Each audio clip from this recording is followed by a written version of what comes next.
Guru Besar Hukum Pidana Universitas Jenderal Sudirman, UNSOED, Profesor Hibnu Nugroho, memberikan apresiasi kepada Jaksa Agung ST Burhanuddin yang bergerak cepat memproses oknum jaksa yang terjerat dalam operasi tangkap tangan, OTT.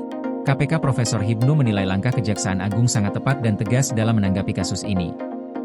Ia meyakini Kejaksaan Agung akan bertindak maksimal dalam menangani perkara ini, tanpa pandang bulu terhadap siapapun yang terlibat, karena yang terpenting adalah untuk menjaga nama baik institusi kejaksaan. Profesor Hibnu menegaskan bahwa dengan adanya kasus ini, reputasi Kejaksaan Agung dapat tercoreng jika tidak ditangani dengan serius. Ia pun menyatakan bahwa Jaksa Agung pasti akan memproses oknum jaksa tersebut semaksimal mungkin. Saya kira Kejaksaan Agung akan all out dalam hal ini. Artinya tidak mengenal siapa, yang penting bahwa dia bersalah dan ini membuat tercoreng nama kejaksaan menjadi kurang baik. Pasti Pak Jaksa Agung akan memproses semaksimal mungkin dan bisa memberikan efek jera bagi jaksa-jaksa yang lain untuk tidak melakukan tindakan yang serupa, ujar Profesor Hibnu, Minggu, 21 Desember 2025. Lebih lanjut, Profesor Hibnu mengapresiasi kerjasama antara KPK dan Kejaksaan Agung dalam mendeteksi dan mengungkap tindakan pemerasan yang dilakukan oleh oknum jaksa di Banten. Ia yakin KPK dan Kejaksaan Agung akan menangani kasus ini secara transparan dan akuntabel. Hibnu juga berharap agar kejadian serupa tidak terjadi lagi di masa depan, terutama di kalangan jaksa di daerah.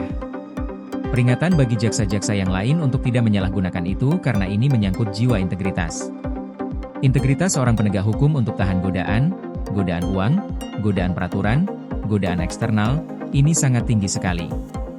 Oleh karena itu, mau tidak mau, masing-masing pimpinan wilayah harus terus mengawasinya, tegasnya.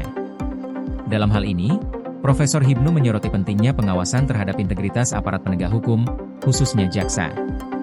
Ia mengingatkan bahwa godaan dalam dunia penegakan hukum sangat besar, dan para penegak hukum harus memiliki kekuatan untuk menahan diri agar tidak tergoda oleh iming-iming uang atau kekuasaan.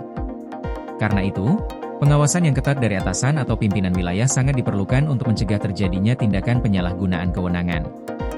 Profesor Hibnu juga mengingatkan bahwa sinergi antar lembaga penegak hukum, seperti KPK dan Kejaksaan Agung, harus terus ditingkatkan agar dapat menangani kasus-kasus besar dengan lebih efektif.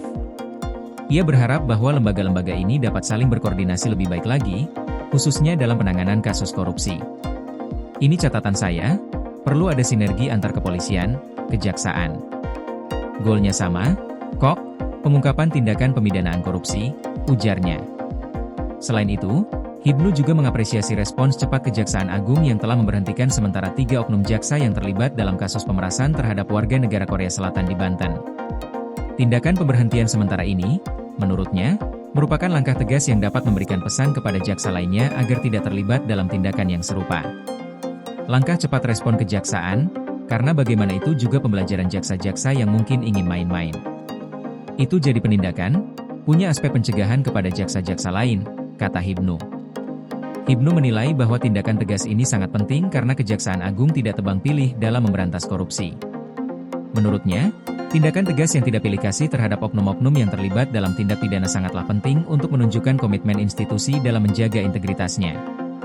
Tindakan tegas itu perlu kita apresiasi. Jadi tidak tebang-tebang pilih, tidak pilih-pilih. Tindak tegas semuanya, tegasnya. Kasus pemerasan ini terungkap melalui OTT yang dilakukan oleh KPK pada Rabu 17 Desember. Dalam operasi tersebut, KPK mengamankan 9 orang yang terdiri dari jaksa, pengacara, dan pihak swasta. OTT ini terkait dengan pemerasan terhadap warga negara Korea Selatan di wilayah Banten. Setelah operasi tersebut, KPK berkoordinasi dengan Kejaksaan Agung, yang ternyata sudah memiliki surat perintah penyidikan, sprindik, terkait kasus tersebut dan telah menetapkan beberapa tersangka. Setelah berkoordinasi, KPK menyerahkan penanganan kasus ini kepada Kejaksaan Agung, yang kemudian melanjutkan proses penyidikan. Kejaksaan Agung akhirnya menetapkan 5 tersangka dalam kasus pemerasan ini. 3 diantaranya adalah oknum jaksa yang diamankan dalam OTT KPK, sementara 2 lainnya sudah lebih dulu ditetapkan sebagai tersangka oleh Kejaksaan Agung. Kejaksaan Agung juga mengumumkan telah memberhentikan sementara ketiga oknum jaksa yang terlibat dalam kasus ini.